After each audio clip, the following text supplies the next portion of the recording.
So dear friend, welcome back to our platform Lokesh Rahul academy. जैसा कि हम कल पढ़ चुके हैं, कल हमने the pair of linear equations of two variables का जो फंडामेंटल सीरीज थी, इसमें बेसिक्स था अपना कि कौन कब कब लाइंस पैरेलल होती हैं आपकी, कब आपकी लाइंस हमने पढ़ चुके हैं इंटरसेक्टिंग, हम पढ़ चुके हैं पैरेलल, हम पढ़ चुके हैं कोइंसिडेंट। ये सभी चीजें मैंने आपको बहुत अच्छे से एक्सप्लेन की थी कल कि इंटरसेक्टिंग पॉइंट्स क्या होते हैं आपके, पैरेलल पॉइंट्स क्या होते हैं आपके, कोइंसिडेंट पॉइंट्स क्या होते हैं, कैसे कैसे इनके आंसर्स आते हैं, क्या होता है। अब आज इससे जो आगे का टॉपिक है वो है हमारा ग्राफिकली रिप्रेजेंटेशन। क्योंकि देखिए, ग्राफिकली रिप्रेजेंटेशन आपके क्वेश्चंस के अंदर है, ठीक है। मैं पहले ग्राफिकली रिप्रेजेंटेशन आपको अच्छे से क्लियरली कर देता हूँ, क्योंकि मैं आपको उस तरीके से नहीं पढ़ा रहा हूँ जैसे कि आपको स्कूल्स में पढ़ाते हैं। स्कूल्स में क्या करते हैं आपके लिए कि एक्सरसाइज 3.1 इसके ये सभी क्वेश्चन है, इसको ऐसे कर लीजिए। एक्सरसाइज 3.2 इसके ये क्वेश्चन है, इनको आप ऐसे कर लीजिए। एक्सरसाइज 3.4 इसके ये क्वेश्चन है, आपको इनको ऐसे कर लीजिए। तो इस टाइप के क्वेश्चंस के लिए ऐसे ऐसे इस तरीके से पढ़ना अच्छा नहीं है।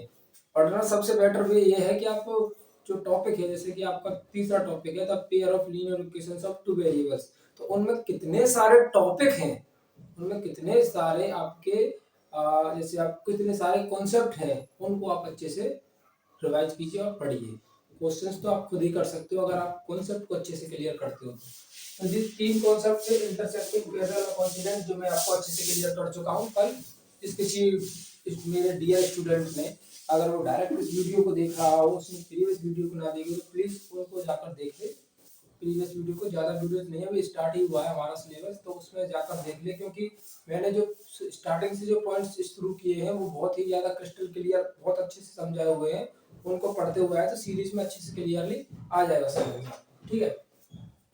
आज है हमारा ग्राफिकली रिप्रेजेंटेशन।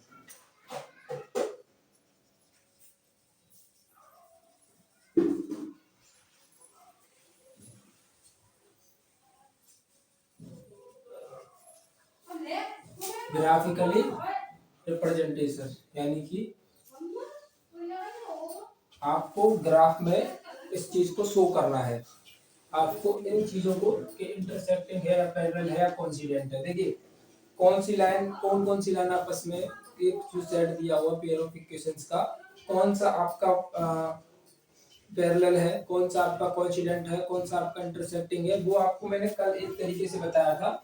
A1/A2 B1/B2 और C1/C2 करके। लेकिन अब हम सीखेंगे ग्राफिकली रिप्रेजेंटेशन के अकॉर्डिंग कि ग्राफिकली अगर हम सॉल्व करना चाहें तो वो लाइंस आपस में कैसी होंगी, ठीक है। देखिए एग्जांपल लेता हूं और दोनों को कंबाइन करके आपको बताऊंगा कि ग्राफिकली भी कैसा होगा और आपके लिए विदाउट ग्राफिकली आप अगर समझते हो तो वो कैसा होगा। क्योंकि देखिए आपको एग्जाम में ग्राफिकली भी पूछता है और बिना ग्राफिकली वाला भी एग्जाम में एक क्वेश्चन आता है। आपके दो क्वेश्चन आएंगे इस टॉपिक से, ठीक है। पहले मैं इनको ग्राफिकली रिप्रेजेंटेशन को क्लियर कर देता हूँ, फिर आपके एक्सरसाइज 3.2 के क्वेश्चंस को भी एक बार सबको आपको क्लियर कर दूंगा, ठीक है। देखिए क्योंकि मेरा जो मेन मोटो है वो आपको इस तरीके से पढ़ाना नहीं है कि आपको एक्सरसाइज के अकॉर्डिंग पॉइंट बाय पॉइंट एक एक क्वेश्चन को कराऊं। मैं आपको क्वेश्चंस भी कराऊंगा और आपको खुद इस काबिल बना दूंगा कि आप खुद क्वेश्चंस को करो, ठीक है। क्योंकि मेरा मोटो यही होता है कि बच्चों को ज्यादा से ज्यादा कॉन्सेप्ट समझ में आए। क्वेश्चंस का क्या है, क्वेश्चंस तो आपको कहीं पर भी देखोगे ना, आपको गूगल को भी सर्च करोगे तो भी आपको वो क्वेश्चंस बता देगा, लेकिन कॉन्सेप्ट को समझाना होता है हमारे हाथ में। अगर आपको कॉन्सेप्ट अच्छे से समझ में आता है तो क्वेश्चंस तो आप कर ही सकते हो। देखिए मैं एक क्वेश्चन ले रहा हूँ और इसको मैं ग्राफिकली रिप्रेजेंटेशन करता हूँ आपके लिए। क्वेश्चन है आपका 3x + 4y = 5 and then 2x + 5y = 6। ये दो क्वेश्चन दे दो आपकी, एक लाइन है, एक पहली लाइन दी है, दूसरी लाइन दी है। अब इसका ग्राफिकल रिप्रेजेंटेशन कैसे करते हैं, तो फर्स्ट स्टेप में है आपका, इस लाइन को लिख लीजिए 3x + 4y = 5। अब आप करोगे x = 0 पर, जो मैं मेथड आपको बताते हुए जा रहा हूँ उसी को आपको फॉलो करना है। x = 0 यहाँ पे और x = 0, इक्वेशन के अंदर आपको x की जगह 0 पुट करना है। 3 इंटू 0 हो जाएगा आपका 0, यहाँ बचेगा आपका 4y equal to 5, y equal to जगह 5/4। 5/4 मीन्स होता है आपका एट लीस्ट 1.25 लगभग इतना होता है, यानी 1.2 समझ सकते हो आप। तो y की वैल्यू निकल कर आएगी आपकी 1.25। ठीक है, तो यहाँ से एक पॉइंट बनता है हमारे पास। वो पॉइंट क्या होता है कि जब हमने x की जगह 0 रखा तो y की जगह पर हमें 1.25 मिला। ठीक है, अब जैसे ही हमने इस इक्वेशन के अंदर x की जगह 0 रखा, इसी इक्वेशन के अंदर एक बार y बराबर 0 पर करते हैं। तो y बराबर 0 सॉल्व करते हैं तो 3x plus 4 into 0 equal to 5 हो जाएगा। पहले हमने x की जगह 0 रखा तो y की वैल्यू को फाइंड आउट किया। y की वैल्यू को 0 रखूंगा तो x की वैल्यू को फाइंड आउट करूंगा। इसका मतलब हो जाएगा लगभग 3 2 3 18 लगभग 1.66। तो ये पॉइंट बनेगा आपका कि जब मैंने y की वैल्यू को 0 किया तो x की वैल्यू मुझे 1.66 मिली। तो दो पॉइंट्स मिल गए इधर से, एक ये वाला और एक ये वाला। ठीक है, अच्छा अब इसका ये तो हो गई पहली वाली इक्वेशन के लिए पूरा। अब मैं दूसरी वाली इक्वेशन को लिखता हूँ, 2x plus 5y equal to 6। वही सेम प्रोसेस, एक बार x की जगह पर 0 पर, x की जगह 0 यानी 2 into 0 plus 5y equal to 6, 5y equal to 6, y equal to 6/5। y equal to कितना मिलेगा, एटलीस्ट आपको मिलने वाला है 1.2। ठीक है, 5 दूनी 10 होता। तो यहाँ पर हमको मिला कि जब मैंने x की जगह 0 रखा तो y की जगह पर मुझे 1.2 मिला। तो y की जगह पर, x की जगह पर 0 पर, y की जगह पर 1.2। एक पॉइंट आपका यहाँ से बिल्कुल मिल कर आ गया। ठीक है, तो इसी तरीके से आप एक बार और करोगे y बराबर 0 पर। सेम प्रोसीजर है, कुछ भी नहीं करना है। एक बार इक्वेशन को लिखना है, एक बार x बराबर 0 पर, एक बार y बराबर 0 पर। x बराबर 0 पर y का वैल्यू मिलेगा, इस तरीके से पॉइंट को दिखा देना है। y बराबर 0 पर x का वैल्यू मिलेगा, इस तरीके से पॉइंट को दिखाना है। सेम है, इसमें भी ऐसा ही करना है आपको। 2x plus 5y equal to 6। 2 into X की जगह पर, सॉरी x ही है, y की जगह पर 0, 2x बराबर हो जाएगा 6, तो x बराबर हो जाएगा 3। तो यहाँ पर पॉइंट बनेगा आपका कि y की जगह 0 थी, जब x की जगह पर मुझे 3 मिला। अब आप चाहो तो इसको एक डिब्बे के अंदर भी दिखा सकते हो, जैसा कि किताब के अनुसार दिखाते हैं। कैसे,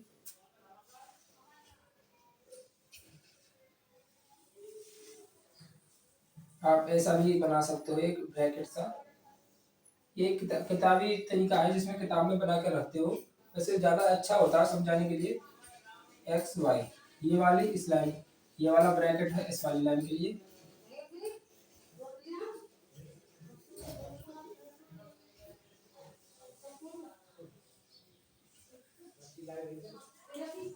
ठीक है, अब मैंने क्या किया था कि जब x को 0 किया था तो y कितना मिला मुझे, 1.25। और जब मैंने y को 0 किया था x कितना मिला मुझे, 1.6 और 6। सेम एज जब मैंने x को 0 किया था तो y मिला मुझे 1.2, और जब मैंने y को 0 किया था तो x मिला मुझे 3। इस तरीके से डिब्बे में शो कर देना। अब देखते हैं ग्राफ कैसे बनेगा। इस ग्राफ से ही हमको पता चल जाएगा कि ये दोनों लाइंस पैरेलल है, कोइंसिडेंट है या इंटरसेक्टिंग है। बहुत ही इंटरेस्टिंग क्वेश्चन है ये। देखिए, पहले मैं पहली वाली लाइन को शो करता हूँ इसके ऊपर। ये होता है आपका y, ये होता है y डैश, ये होता है आपका x और ये होता है x डैश। देखिए, पहली वाली लाइन में पॉइंट है आपका 0,1.25, यानी ये होता है x की वैल्यू, ये होती है आपकी y की वैल्यू। तो y की वैल्यू 1.25 है, इसका मतलब 1 से थोड़ा सा ज्यादा है। तो y की वैल्यू वो भी प्लस में है, तो प्लस वाले किधर होते हैं, ऊपर की तरफ होते हैं। तो ये होता है आपका 0, तो ये हो गया 1, और इसको मान लेते हैं आपको 1.25, इसको 1.25 मान लेते हैं। तो ये पॉइंट बनकर यहाँ पर आ जाएगा 0.1.25।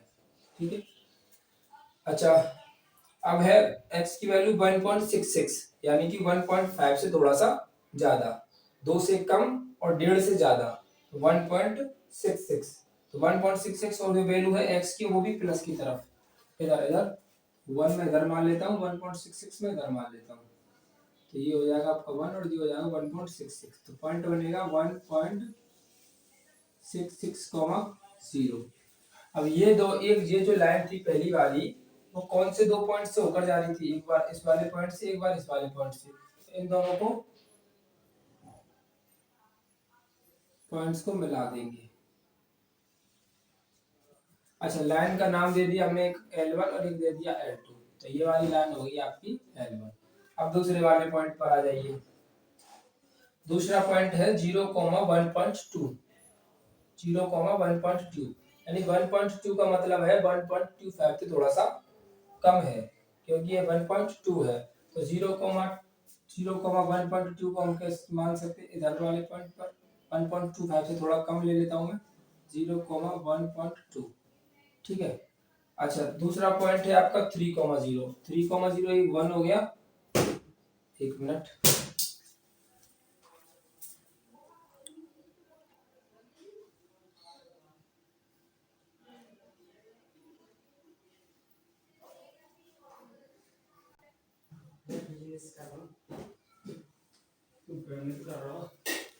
ठीक है। देखिए अब 1.0, 1.2 मैंने यहाँ पर एक पॉइंट हो गया ये वाला, अब ये वाले पॉइंट 3,0 को 1 2 इधर, 3 मान लेता हूँ मैं इधर, इन दोनों पॉइंट्स को जब मैं आपस में मिलाता हूँ,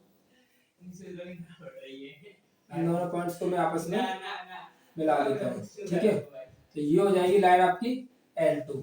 अब ये पॉइंट कहाँ पर मीट कर रहा है, इस वाले पॉइंट को कट कर रहा है P, और मैंने आपको बताया था जब दो लाइन आपस में एक दूसरे को कट कर जाती है, इस जगह पर ये कट कर जाएगी, तो हम कहेंगे ये दोनों लाइन कैसी है, इंटरसेक्टिंग, मतलब प्रतिच्छेदी रेखा है।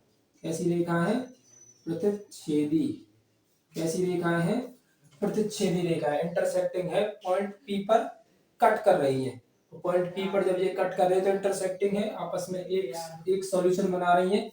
तो अब ये लाइन पूछते हैं कि ये लाइन कैसी थी, तो हम कह देंगे कैसी लाइन, ग्राफिकली रिप्रेजेंटेशन के अनुसार कैसी निकल कर आई है, प्रतिच्छेदी रेखा निकल कर आई है।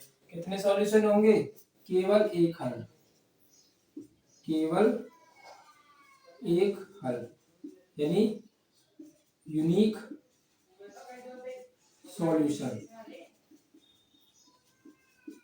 कैसा, यूनिक सॉल्यूशन। और कैसी रेखाएं होंगी, प्रतिच्छेदी रेखाएं होंगी। इसको अगर हम जो कल सीखा था उस वाले मेथड से भी करते हैं तो भी ये प्रतिच्छेदी ही निकल कर आएंगी। देखिए 3x plus 4y equal to 5, 2x plus 5y equal to 6, ठीक है।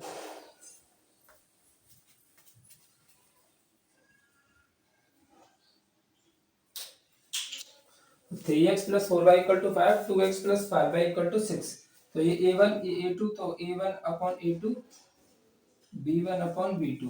देखिए क्या दोनों आपस में बराबर है, बिल्कुल भी बराबर नहीं है। 3/2 नॉट इक्वल टू 4/5, एक दूसरे में आपस में बिल्कुल भी बराबर नहीं है, तो कैसी रेखाएं होगी, प्रतिच्छेदी। तो आप इनको या तो कल वाले मेथड से जो a1/a2 यानी कोएफिशिएंट कंपैरिजन था, और या फिर ग्राफिकली रिप्रेजेंटेशन से, कोई से भी तरीके से करिए, आंसर सेम आने वाला है, प्रतिच्छेदी। तो क्वेश्चन में दिया हुआ हो सकता है कि आप ग्राफिकली रिप्रेजेंटेशन से करो या फिर इस वाले से करो, जिससे आपको कहेगा उससे आपको करना पड़ेगा। आई होप आपको बहुत अच्छे से क्लियर आया हो। अगर किसी को कोई भी डाउट आता है तो एक क्वेश्चन और मैं आपको क्लियर, एक क्वेश्चन और बता देता हूं मैं आपको, वरना इसी क्वेश्चन से आपको ग्राफिकली रिप्रेजेंटेशन ऑलमोस्ट कंप्लीट हो जाएगा, क्योंकि ज्यादा टफ क्वेश्चंस नहीं है, ये बहुत ही सिंपल है। फिर भी मैं एक बार और एक्सप्लेन इसको क्वेश्चन को कर दूंगा, ठीक है। जल्दी से आप इसका स्क्रीनशॉट लीजिए।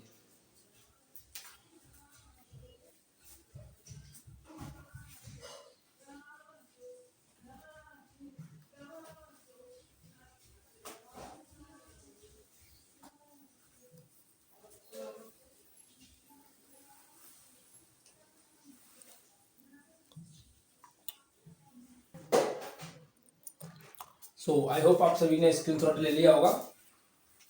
देखिए एक क्वेश्चन मैं आपको और एक्सप्लेन करता हूँ जल्दी से, और आपको अगर कोई दिक्कत आती है तो मैं आपसे कई बार कह चुका हूँ कि आप मुझे व्हाट्सएप ग्रुप, टेलीग्राम ग्रुप, या फिर आप मुझे छोटा सा कमेंट ही कर दीजिए कि सर यहाँ प्रॉब्लम थी, कि आपकी सबसे पहले आपकी प्रॉब्लम को ही सुना जाएगा, उसके बाद ही आपको कुछ और अगले स्टेप की ओर चलना होगा। ठीक है,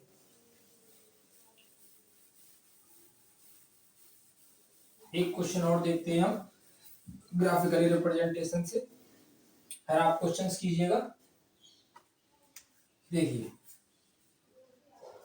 4x plus 3y equal to 8 और आपका हो जाए 2x, एक minute,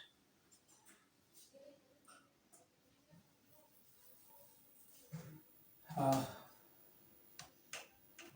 8x plus 6y equal to 16। इसका हमें ग्राफिकली रिप्रेजेंटेशन करना है। ठीक है, इसका हमको ग्राफिकली रिप्रेजेंटेशन करना है, तो करते हैं सॉल्व। देखते हैं, मैंने आपको बताया था फर्स्ट स्टेप है हमारा 4x plus 3y equal to 8। इसको सॉल्व कीजिए तो x बराबर 0 पर वही सेम प्रोसीजर, x बराबर 0 पर ये हो जाएगा 4 इंटू, इंग्लिश वाले बच्चे लिख सकते हैं इसे ऑन x इक्वल टू 0।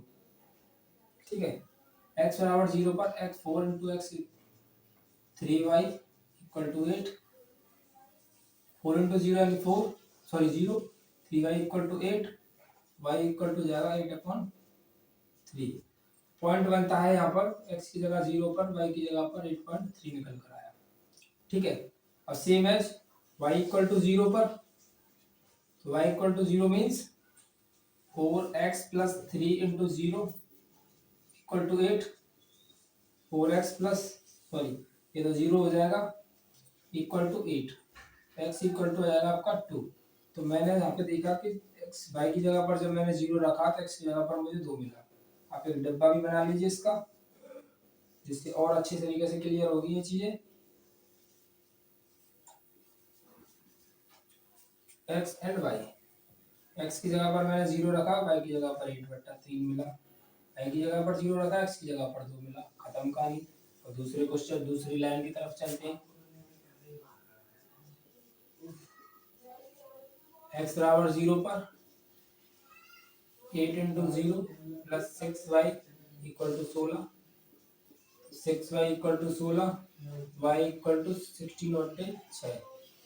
काटते हैं इसको तो मिलेगा आपको 8/3, y इक्वल टू 8/3। इसका मतलब जब मैंने x की जगह 0 रखा तो y की जगह मुझे ये 8/3 मिला। y इक्वल टू 0 पर same procedure, x equal to 0, y equal to 0, x equal to 0, y equal to 0, same करते हुए चलना, कुछ भी अलग नहीं करना।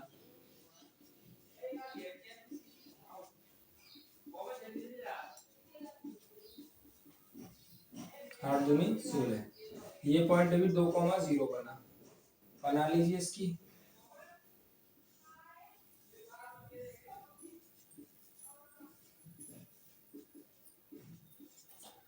सॉरी,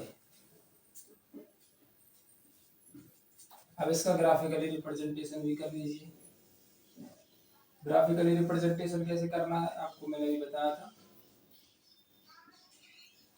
पहले सॉल्व कर लेते हैं। 8/3 क्या होता है? 8/3, इसका मतलब 3 दूनी 6, 0.2, 0 लगा, 3 6 18, लगभग 2.6, 2.6 मतलब 2.5 यानी 2.5 से ज्यादा। तो y की वैल्यू है आपको 2.5 से ज्यादा है, तो पहला पॉइंट 0,8/3 रखना है आपको। तो x की वैल्यू तो 0 है, इस पर चलना है आपको। तो 1 2 2.5 इधर मान लेते हैं आपका 0,2.6, ये वाला पॉइंट हो जाएगा। अगला पॉइंट है 2,0 यानी x की वैल्यू 2 है, y की वैल्यू 0 है। 1 2 2,0, इन दोनों लाइंस को आपस में मीट कर दीजिए। ठीक है, अगली लाइंस है आपकी सेम है, अगली लाइन भी यही है, ये L1 है। अब अगली लाइन जो है आपका पॉइंट भी यही है, तो अगली लाइन भी इसी ऊपर, इसी के ऊपर से सेम है, इसी के ऊपर से होकर ही जाएगी। इसका नाम रख देते हैं L2। अब एक लाइन दूसरी लाइन के बिल्कुल सटकर ऊपर ही होकर जाती है, उसके ऊपर ही होकर जाती है, तो क्या होती है वो, क्या होती है वो होती है आपकी कोइंसिडेंट, कोइंसिडेंट। और कोइंसिडेंट को हिंदी में कहते हैं आप संपाती रेखा। ये कैसी रेखा कहलाएगी? संपाती रेखाएं होंगी। तो यानी ये दोनों लाइंस कैसी होंगी? संपाती होंगी। कितने आंसर होंगे? Many solutions, many solutions, infinite solution कह सकते हो आप, या फिर अनेक हल। ठीक है, तो ये था, बहुत ही सिंपल मेथड है आपको समझने का और आपको एनालाइज करने का। देखिए मैं आपसे ये नहीं कह रहा हूँ कि इसको ज्यादा टिपिकल बनाइए। देखिए जितना आप इधर उधर जाओगे उतना ही आपको नए नए मेथड्स मिलेंगे और आपको कंफ्यूजन क्रिएट करेंगे। मेरे हिसाब से बहुत ही सिंपल मेथड है, आपको ज्यादा कुछ करने की जरूरत नहीं है। इतना करना इतना करना और तीसरे स्टेप में आपका खत्म। पहला स्टेप आप कहिए, दूसरा स्टेप आप कहिए, तीसरा स्टेप में क्वेश्चन खत्म। क्योंकि देखिए आप कॉन्सेप्चुअली पढ़िए, आप कॉन्सेप्ट्स को क्लियर कीजिए। अपने को कॉन्सेप्ट्स क्लियर हो गए, क्वेश्चंस आप खुद कर सकते हो। क्वेश्चंस किसी और से करने की जरूरत नहीं है। देखिए अगर आप अपने हाथ से अपने हाथ से क्वेश्चंस को करते हो, अगर आप अपने हाथ से खुद को अपने क्वेश्चंस को करते हो कॉन्सेप्चुअली, जैसे मान के चलिए आपकी लाइफ में ऐसा कोई ना कोई इवेंट तो जरूर हुआ होगा कि आप कहीं से मतलब आपने एक क्लासेस ली, आप पढ़े और उसके बाद कोई कॉन्सेप्ट है जो आपके अच्छे से समझ में आया। उस कॉन्सेप्ट को समझने के बाद आपने क्वेश्चंस करने की कोशिश की, तो आप मान लीजिए कि कौन सा क्वेश्चंस करने लगे और एक दो क्वेश्चंस आपके हाथ से हो जाता, तो एक सेल्फ मोटिवेशन जो मिलता है वो कब होता है? जब आप खुद अपने हाथ से क्वेश्चंस को करते हो। और अगर आपको कोई कराता हुआ जा रहा है तो आप कॉपी पेस्ट करते हुए चलिए, उससे आपको कोई फायदा नहीं होने वाला है। तो आप कॉन्सेप्ट्स को डीपली समझिए, फिर उसके बाद क्वेश्चन लगाइए, क्वेश्चन करिए। अगर आपको क्वेश्चन अच्छे से हो जाते हैं तो समझ लीजिए कि आपको अच्छे से समझ में आ गया। अगर आप अपने हाथ से करते हो, क्वेश्चंस को अपने हाथ से करते हो और आंसर सही भी आ जाता है ना, तो आप ये समझ लीजिए कि आप उस कॉन्सेप्ट को कभी भूलने वाले नहीं हो। और दूसरे पे अपने जैसे कहीं से आपने गूगल से, किताब से, सॉल्यूशन से, या फिर कहीं से भी आपने देखा कि क्वेश्चन ऐसे हो रहा है, उसको कॉपी से पेस्ट मार दीजिए। 8 दिन पीछे आप उस क्वेश्चन को भूल जाएगा। 8 दिन में कह रहा हूँ, अगले दिन ही उस क्वेश्चन को भूल जाओगे कि ये कैसे होने वाला था। और आप अपने हाथ से करते हो कॉन्सेप्चुअली समझकर, तो आप उसको फिर नहीं भूलने वाले। फिर ये समझ लीजिए कि आपको डबल रिवीजन करने की भी जरूरत नहीं है। एक बार आप कॉपी खोलकर देखोगे तभी समझ में आने लग जाएगा। कॉन्सेप्चुअली समझिए, क्वेश्चंस को करिए। अगर क्वेश्चंस नहीं होता तो आप मुझे सेंड कीजिए, मैं आपको क्वेश्चंस को सेपरेटली बता दूंगा। तो मिलते हैं अगली वीडियो में। आज का ग्राफिकली रिप्रेजेंटेशन बिल्कुल एंड हो चुका है।